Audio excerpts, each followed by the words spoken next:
Hello, আসসালামু আলাইকুম। কেমন আছেন? সবাই ভালো আছেন? এই এই বিল্ডিংয়ের একটা রুমের লাইট লাগানো হয়েছে। দেখতে কেমন লাগতেছে সবাই একটু কমেন্ট বক্সে জানাবেন।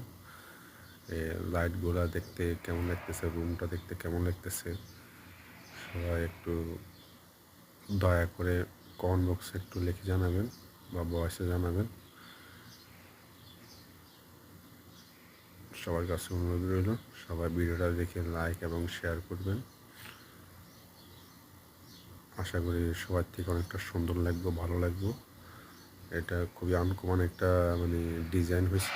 এটা খুবই একটা আনকমন ডিজাইন। এই ডিজাইনটা করতে অনেকগুলো টাকাই খরচ হয়েছে মাশাআল্লাহ। এই ঝুমকা লাইটটা খুবই সুন্দর। এই সবগুলা লাইটে আলাদা আলাদা সুইচ দেওয়া হয়েছে। সবগুলা লাইটে আলাদা আলাদা সুইচ দেওয়া হয়েছে। সবগুলো আমি একটা একটা করে জ্বালাতেছি, সবাই দেখেন।